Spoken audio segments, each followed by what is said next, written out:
எப்பொழுதும் மரியாதை கொடுத்து மரியாதை வாங்கி வளர்ந்த ஒரு சமுதாயத்தில் பேசக்கூடிய மனிதனுடைய பேச்சாக என்னுடைய முதல் பகுதி இருக்கும். என்னுடைய பேச்சினுடைய இரண்டாவது பகுதி நேரடியாக திராவிட முன்னேற்ற கழகத்தினுடைய தற்குறிகள் உதயநிதி ஸ்டாலின் மற்றும் ஒரு தற்குறியாக இருக்கக்கூடிய அன்பில் மகேஷ் பொய்யாமொழி அவருடைய பாணியில அதே மாதிரி திமுக ஸ்டைல்ல பேச போறேன். இதுவரைக்கும் எந்த மேடையிலே அதுபோல் நான் பேசியதில்லை. இன்று கரூர் மேடையிலே திராவிட முன்னேற்ற கழகத்துக்கு அவர்களுடைய பாணியில் எப்படி பேசினா அவர்களுக்கு புரியும் என்பதில் என்னுடைய இரண்டாவது பாதையினுடைய என்னுடைய பேச்சு இருக்குங்க ஐயா. அதனால பெண்கள் யாரும் என்னை தவறாக நினைக்க கூடாது. அரசியல் காலகட்டத்தில் அங்கே நின்று கொண்டிருக்கின்றோம். முல்லை சில இடத்துல முள்ளாலதான் எடுக்கணும். ஒரே பொய்ய திரும்ப திரும்ப சொல்லி குழந்தைகளுடைய எதிர்காலத்தோடு விளையாண்டு அவர்கள் மட்டும் நன்றாக இருக்க வேண்டும், நம்முடைய குழந்தைக்கு தரமான கல்வி கிடைக்கக்கூடாது, நம்முடைய குழந்தைகள் வாழ்க்கையில மேல வந்துடக்கூடாது என்பதில் தெல்ல தெளிவாக ஒரு அரசியல் கூட்டம், ஒரு குள்ளநெறி கூட்டம் தமிழ்நாட்டில் இருக்குதுங்க ஐயா. 60 ஆண்டு காலமாக தெல்ல தெளிவா இருக்கிறார். ஒரு கூட்டம் மட்டும் நம்மை ஆள வேண்டும், இன்னொரு கூட்டம் ஆள்வதற்கு அவர்களை தகுதிப்படுத்த வேண்டும். போஸ்ட் ஒட்டணும், கோந்து எடுத்துட்டு போகணும், அவர்களுக்கு விடிய விடிய கொடை பிடிக்கணும், பொதுக்கூட்டத்தில் உட்கார்ந்து கை தட்டி விட்டு அவர்கள் கொடுக்கக்கூடிய பிரியாணி பொட்டலத்தையும் அவங்க கொடுக்கக்கூடிய தண்ணீர் பாக்கெட்டையும் குடிச்சிட்டு போயிடணும்னு நினைத்துக் கொண்டிருக்கின்றான். அதையெல்லாம் இந்த முறை உடைத்து 2026 சட்டப்பேரவை தேர்தல் அதையெல்லாம் உடைத்து திராவிட முன்னேற்ற கழகம் என்கின்ற தீய சக்தியை இந்த மண்ணிலிருந்து வேரோடு அறுத்து எரிய வேண்டிய நேரம் இல்லை. நாங்க ஐயா தமிழ்நாட்டு ஆண்டவனே வந்தாலும் காப்பாற்ற முடியாதுங்க. இதுக்கு முன்னாடி ஒரு பெரியவர் சொன்னார், சூப்பர் ஸ்டார் சொன்னார், ஒரு காலகட்டத்தில் சொன்னார், தமிழ்நாட்டு ஆண்டவனே வந்தாலும் காப்பாற்ற முடியாது. இன்னைக்கு உண்மையாலும் தமிழகத்தில் திராவிட முன்னேற்ற கழகம் 2026 ஆட்சிக்கு வந்தாங்கன்னா பஞ்சம் பிழைப்பதற்காக எல்லாம் தமிழ்நாட்டை விட்டு வேற இடத்துக்கு போயிட வேண்டியதான்.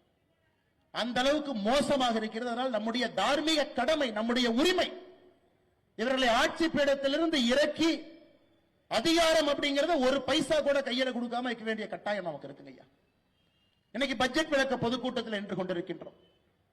உலகத்தில் எங்கேயும் இல்லாத சாதனையை ஒரு தமிழ் பெண், திருச்சியை சார்ந்த ஒரு தமிழ் பெண் 11 முறை மோடி அரசு போட்டிருக்கக்கூடிய பட்ஜெட்டை ஒரு தமிழ் பெண் 8 முறை பாராளுமன்றத்தில் சரித்திர சாட்சியாக அந்த பட்ஜெட் அளிச்சிருக்கிறாங்க. யோசிச்சு பாருங்க, ஒரு தமிழ் பெண், நம்ம பக்கத்து திருச்சி, இங்க படிச்சவங்க, இங்க வளர்ந்தவங்க. மோடி அவருடைய ஆட்சியில ஒரு பெண் எந்திரிச்சு தமிழ் மொழியில திருக்குறளை பேசி ஒரு முறை அல்ல, 2 முறை அல்ல, 8 முறை கொடுத்திருக்கக்கூடிய பட்ஜெட். இதே ஒரு சரித்திர சிறப்புங்க ஐயா. இரண்டாவது, நமக்கு நேரம் இருந்து இந்த பட்ஜெட்ல என்ன சொல்லி இருக்கிறாங்கன்னு யாராவது பெரியவர்களுக்கு நேரம் இருந்து பாத்தீங்கன்னா, இந்த பட்ஜெட் எப்பொழுதும் நம்ம சொல்றோம் இது வளர்ச்சியினுடைய பட்ஜெட். ஆனா இங்க திராவிட முன்னேற்ற கழகம் பட்ஜெட் போடுறாங்க. அவர்களுடைய ஒரு பட்ஜெட் விளக்க கூட்டத்திற்கு முதலமைச்சர் ஸ்டாலின் அவர்கள் வந்தது கிடையாது. ஒரு மேடையில் முதலமைச்சர் ஸ்டாலின் அவர்கள் இல்ல நாங்க பட்ஜெட் இந்த மாதிரி போட்டிருக்கோம், 3 லட்சம் கோடி ரூபாய் எங்களுடைய பட்ஜெட், தமிழ்நாட்டில் பாருங்க இந்த போன்ற திட்டங்கள் எல்லாம் கொண்டு வந்திருக்கின்றோம், இதுவரை அவர் பேசியதில்லை. மேடை எதற்கேறார்னா மத்திய அரசு போட்டிருக்கக்கூடிய பட்ஜெட் சரியில்லை என்று சொல்வதற்காக மேடையின் மீது ஏறார். அதிலேயே நமக்கு தெரிய வேண்டும் எப்படிப்பட்ட குற்ற உணர்ச்சி நம்முடைய முதலமைச்சர் ஐயா மு.க. ஸ்டாலின் அவருக்கு இருக்கு. எப்படிப்பட்ட குற்ற உணர்ச்சி. நம்ம ஆட்சிக்கு வந்த பொழுது 2014 காங்கிரஸ் 10 ஆண்டு காலம் ஆண்டு விட்டு நம்மிடம் நாட்டை அளித்த பொழுது இந்த நாட்டினுடைய மொத்த பட்ஜெட்டுங்க ஐயா, முதல் பட்ஜெட் காங்கிரஸ் கடைசி பட்ஜெட் 19 லட்சம் கோடி. மொத்தமாக இந்த பட்ஜெட்டினுடைய சைஸ் பாத்தீங்கன்னா 19 லட்சம் கோடி. அதான் ஒரு வருஷத்துக்கான பட்ஜெட். ஆனா இந்த ஆண்டு நாம் அளித்திருக்கக்கூடிய பட்ஜெட் 51 லட்சம் கோடி. யோசிச்சு பாருங்க, நாட்டினுடைய வளர்ச்சி யோசிச்சு பாருங்க. 10 ஆண்டுகள்ல நம்முடைய பாரத நாடு 19 லட்சம் பட்ஜெட் போடக்கூடிய நாட்டிலிருந்து 51 லட்சம் பட்ஜெட் போடக்கூடிய பெரிய நாடாக வளர்ந்திருக்கின்றோம். 86,000 ரூபாய் ஒரு தனி மனிதனுடைய சராசரி வருமானம் இருந்துச்சுங்க ஐயா 2014 86,000 ரூபாய். எனக்கு 2025 ஒரு தனி இந்திய மனிதனுடைய வருவாய், ஒரு இந்தியனுடைய வருவாய், தனிப்பட்ட நபருடைய வருவாய் 2,20,000 உயர்ந்திருக்கிறது. 86,000 எங்க இருக்கு, 2,20,000 எங்க இருக்குன்னு பாருங்க. நாடு வளர்ந்து கொண்டிருக்கிறது. பொருளாதாரத்தில் 11வது இடத்தில் இருந்தோம், இன்று 10 ஆண்டுகள் 5வது இடத்துக்கு வந்திருக்கின்றோம். இன்னும் 3 ஆண்டுகள் கழித்து 3வது இடத்துக்கு வர இருக்கின்றோம். அவ்வளவு பெரிய வளர்ச்சிங்க ஐயா. நம்முடைய கண் முன்னால் இந்த நாடு தான் இழந்த பெருமையை பார்க்கிறோம் ஐயா. இது எல்லாம் கூட உங்களுடைய உழைப்பு, மோடி அவர்களுடைய நேர்மை. இந்த நாடு வளர்ச்சியை சார்ந்து இருக்க வேண்டும் என்பதற்காக 11 ஆண்டு காலமாக ஒரு சங்கல்பமாக, ஒரு கர்மயோகியாக, ஏழை மக்களுடைய நலனை முன்னிறுத்தி விவசாய பெருமக்கள் நன்றாக இருக்க வேண்டும் என்பதற்காக வளர்ச்சி பாதையிலே நம்முடைய பாரத நாட்டை பாரத பிரதமர் நரேந்திர மோடி அவர்கள் அழைத்து சென்று கொண்டிருக்கின்றார். அதெல்லாம் தாண்டி இந்த ஆண்டு பட்ஜெட் பாருங்க. எப்பொழுதுமே சொல்லுவோம், நம்முடைய நடுத்தர மக்கள் பெரும் சுமையை சுமக்கின்றார்கள். கஷ்டப்பட்டு உழைக்கிறாங்க, சம்பளம் வாங்குறாங்க, பொருள் ஈட்டுறாங்க, வரியும் கட்டுறாங்க, இந்த நாட்டை நடத்தி கொண்டிருக்கின்றார்கள் என்று சொல்லுவோம். 2014 காங்கிரசினுடைய கடைசி ஆண்டு 3,45,00,000 பேர் வரி கட்டினாங்க ஐயா நம்ம நாட்டில்.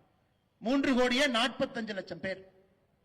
2025 நம்முடைய ஆட்சி 11 வருஷத்துல 7,90,00,000 பேர் வரி கட்டுறாங்க. காரணம், அந்த அளவுக்கு உயர்ந்திருக்கின்றார்கள், பொருளாதாரத்தில் மேலே வந்திருக்கின்றார்கள். மோடி அவங்க நினைச்சாங்க இந்த பட்ஜெட்ல, நிர்மலா சீதாராமன் அவர்கள் நினைத்தார்கள், இப்படிப்பட்ட கடுமையாக உழைக்கக்கூடிய நடுத்தர மக்களுக்கு நாம் என்ன திரும்பி கொடுக்க போறோம்? எதையும் எதிர்பார்க்காம நேர்மையாக கடமை தவறாம ஒரு ஆண்டும் வரிய கட்டுறாங்க. குழந்தைய பள்ளிக்கூடத்துக்கு அனுப்பணும், ஃபீஸ் கட்டணும், குடும்ப செலவை பார்த்துக்கணும், பால் கணக்கில் இருந்து கேபிள் டிவி கணக்கில் இருந்து நியூஸ் பேப்பர் கணக்கில் இருந்து பணத்தை தொட்டு தொட்டு செலவு பண்ணணும். ஒரு பொங்கலா இருக்கட்டும், தீபாவளியா இருக்கட்டும், கடைக்கு போய் ஒரு வேட்டியோ சேலையோ குழந்தைக்கு டிரெஸ் வாங்கினா கூட ஒரு 200 ரூபாய் மிச்சம் பிடிக்கலாமான்னு யோசிக்கிறோம் நாம். ஏன்னா அதிலே நாம் சேமிப்பை யோசிக்கின்றோம். அப்படிப்பட்ட நடுத்தர மக்களுக்கு வரப்பிரசாதமாக பாரத பிரதமர் நரேந்திர மோடி அவர்கள் சொல்லி இருக்கின்றார்கள், 12 லட்சம் ரூபாய் வரை உங்களுடைய வருமானம் இருந்தால் நீங்கள் வரி கட்ட தேவையில்லை. உலகத்தில் எங்கேயுமே இல்லைங்க ஐயா, உலகத்தில் எங்கேயுமே இது இல்லை. 12 லட்சம் ரூபாய் வரை. இதற்கு முன்பு 7 லட்சம், போன பட்ஜெட் 7 லட்சம் ஐயா. நாம் வந்த பிறகு 2.5 லட்சம் ரூபாய் வரை சம்பாதிச்சீங்கன்னா வரி கட்ட வேண்டாம் என்று இருந்தத 10 ஆண்டுகள்ல 7 லட்சம் வரை சம்பாதிச்சீங்கன்னா வரி கட்ட வேண்டாம். இன்று சொல்லி இருக்கின்றோம் 12 லட்சம் ரூபாய் வரை சம்பாதிச்சீங்கன்னா வரி கட்ட வேண்டாம். அப்ப இந்தியால வரி கட்டக்கூடிய மக்கள் எத்தனை பேர் 12 லட்சம் ரூபாய்க்குள்ள சம்பாதிக்கிறாங்கன்னு பாருங்க. 87% வரி கட்டக்கூடிய மக்கள் 12 லட்சம் ரூபாய்க்கு கீழே இருக்காங்க ஐயா. இந்த 7,90,00,000 பேர் யார் வரி கட்டுறாங்களோ அதுல 87% மக்களுக்கு வரி விலக்கு இந்த ஆண்டிலிருந்து அவர்கள் வரி கட்ட வேண்டாம். எவ்வளவு பெரிய சாதனை! நடுத்தர மக்களுக்கு பாரத பிரதமர் நரேந்திர மோடி அவர்கள் உங்களை உழைப்பை நம்பி, உங்கள் நேர்மையை நம்பி இந்த வரி விலக்கு நமக்கு கொடுத்திருக்கிறாங்க ஐயா. இதனால் மத்திய அரசுக்கு ஏற்படக்கூடிய சுமை, இந்த 87% மக்கள் வரி கொடுக்க வேண்டாம், 12 லட்சம் ரூபாய் வரை வரி இல்லை. இதனால் மத்திய அரசுக்கு ஏற்படக்கூடிய இழப்பு மட்டுமே 1,10,000 கோடி ரூபாய். பிரதமர் அவர்கள் அதை பற்றி கவலைப்படல. இந்த நாட்டை எப்படி நடத்த வேண்டும் என்று எனக்கு தெரியும், நான் நடத்தி காட்டுகின்றேன். நடுத்தர மக்களுக்கு நான் சுமையை குறைக்கின்றேன். 1,10,000 கோடி ரூபாய் இந்த நாட்டிற்கு வரி மூலமாக நாம் கட்டக்கூடிய வருமானத்தை வேண்டான்னு சொல்லியிருக்கிறார். பாரு, இதையெல்லாம் ஒரு நிமிஷம் நம்ம யோசிக்கணும். ஒரு மேலே ஏறி நம்முடைய தமிழகத்தினுடைய முதலமைச்சர் மாண்புமிகு ஐயா மு.க. ஸ்டாலின் அவர்கள் தமிழ்நாட்டுக்கு எதுவுமே கொடுக்கல, மத்திய அரசு வட்டி கடை மாதிரி நடத்துறாங்க, மத்திய அரசு வட்டி கடை நடத்துறாங்க. நம்முடைய முதலமைச்சர் சொல்றாங்க மத்திய அரசு வட்டி கடை நடத்துறாங்க, தமிழ்நாட்டிற்கு எந்த பணமும் கொடுக்க. நான் ஒரே ஒரு விஷயத்தை உங்க முன்னாடி சொல்றேன் பாருங்க ஐயா. 10 ஆண்டு காலம் காங்கிரஸ் ஆட்சி இருந்த பொழுது, திமுக அங்கம் வகித்த காங்கிரஸ் இருந்த பொழுது, 2004 14 வரை 10 ஆண்டுகள் மத்திய அரசு, காங்கிரஸ் அரசு, மன்மோகன் சிங் அவர்களுடைய அரசு தமிழ்நாட்டிற்கு நேரடியாக வரி பகிர்மானம் எவ்வளவு கொடுத்தாங்கன்னு பாருங்க. அது ஆங்கிலத்திலே டெவல்யூஷன் கிராண்ட்ங்கிறோம். நேரடியாக மத்திய அரசு மாநில அரசு கொடுக்கக்கூடிய நிதி, திட்டங்கள் மூலமாக இல்லாமல் பணம் மூலமாக.